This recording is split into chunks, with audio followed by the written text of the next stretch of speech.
সারা দেশে সেনা মোতায়েনের পর ২৪শে জুলাই প্রথম জনসম্মুখে আসেন ক্ষমতাচ্যুত সাবেক প্রধানমন্ত্রী শেখ হাসিনা।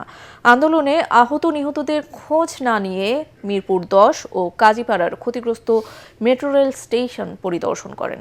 এতে আরও বিক্ষুব্ধ হয়ে ওঠে জনতা। কারো সঙ্গে আলোচনা ছাড়াই কোটা সংস্কারের প্রজ্ঞাপন জারি করায় ক্ষুব্ধ প্রতিক্রিয়া জানায় বৈষম্য বিরোধী ছাত্র আন্দোলন।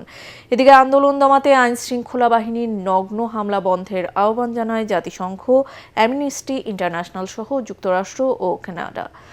২৫শে জুলাইয়ের সেই দিনগুলোর কথা জানাচ্ছেন মুশফিকুর রহমান। মানুষের জীবনের চেয়ে কি স্থাপনা বড়? কোটা আন্দোলনে আহতদের দেখতে না গিয়ে ক্ষমতাচ্যুত শেখ হাসিনা ক্ষতিগ্রস্ত মেট্রো রেল পরিদর্শনে গেলে জনতার ক্ষোভ পরিণত হয় জনরোষে। যে দাবি তারা করেছিল সমস্ত দাবি শুধু মানা না, তার থেকে বেশি আমরা দিয়েছি, হাইকোর্টে দিয়ে দিয়েছে। তারপরেও কিন্তু এখন থামেনি। কেন থামেনি? আমি দেশবাসীর কাছে সেটাই আমি বিচার চাই। অসংখ্য ছাত্র জনতার রক্তে যখন রঞ্জিত রাজপথ, সেদিন ক্ষতিগ্রস্ত মেট্রো রেল স্টেশন দেখতে গিয়ে শেখ হাসিনা যে চোখের পানি ফেলেছেন তাকে কুমিরের কান্না বলে আখ্যা দেয় ছাত্র জনতা। ঘৃণা আর ক্ষোভে ধিক্কার জানায় পুরো দেশবাসী। আমি এটাও ঘোষণা দিয়েছি যে দেশের মানুষ আমার পরিবার। আমি সেই দৃষ্টিভঙ্গিতেই এই দেশটা উন্নয়ন করতে চেয়েছি।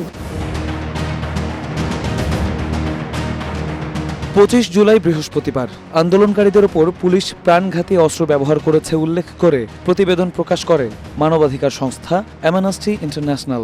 অন্যদিকে পরিস্থিতি পুরোপুরি স্বাভাবিক না হওয়া পর্যন্ত শিক্ষা প্রতিষ্ঠান খোলা হবে না বলে জানায় তৎকালীন শিক্ষামন্ত্রী নওফেল। আন্দোলন দমাতে কারফিউ শিথিল ও বলবতের খেলা তখনও চলমান। স্থিতিশীলতা সেটাকে পোক্ত না করে প্রতিষ্ঠান খুলে আবারও রক্তের রাজনীতির বলি।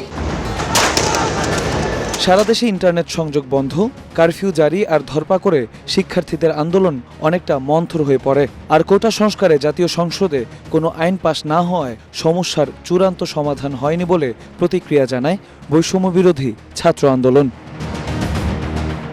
মুশফিকুর রহমান, এটিএন বাংলা, ঢাকা।